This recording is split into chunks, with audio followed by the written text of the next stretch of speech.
Hello বন্ধুরা, আসসালামু আলাইকুম। সবাই কেমন আছেন? এই যে দেখতে পাচ্ছেন একটা মসজিদ। এই মসজিদই হলো বেলাল মসজিদ। যেই বেল্লালের আজান শুনে ভোর হয়েছিল, সকাল হয়েছিল এবং বেল্লালকে কেউ পছন্দ করত না কালো বলে।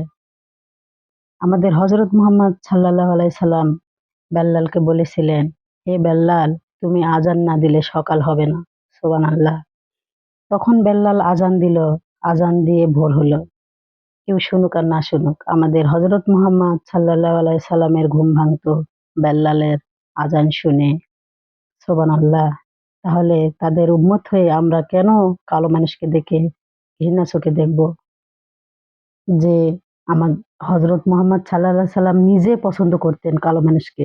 তাহলে আমরা কেন কালো মানুষকে দেখে ঘৃণা করি? বলুন তো বন্ধুরা।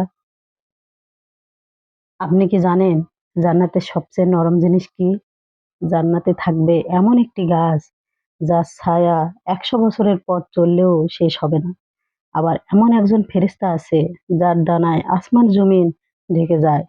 রাসূল সাল্লাল্লাহু আলাইহি সাল্লাম বলেছেন, জান্নাতে এমন একটি গাছ রয়েছে যার ছায়া ১০০ বছর পথ চললেও শেষ হবে না।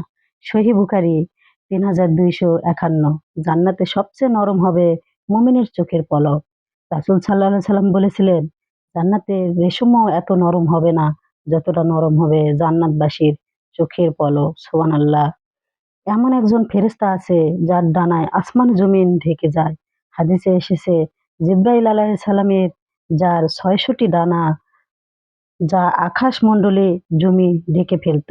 সহিহ বুখারী ৩২৩২। আমার ভিডিওটি কেমন লাগলো বন্ধুরা অবশ্যই কমেন্ট করে জানাবেন। ভালো লাগলে অবশ্যই চ্যানেলটি সাবস্ক্রাইব করবেন, পাশে থাকবেন, সবাইকে দেখার সুযোগ করে দিবেন। আর আমার জন্য দোয়া করবেন আমি যেন আপনাদের জন্য ভালো, ভালো ভিডিও আপলোড করতে পারি। সবাই ভালো থাকবেন, দোয়া করি। আল্লাহ হাফেজ। আরেকটা কথা, সবাই আমাদের নবীর কথা ভুলবেন না।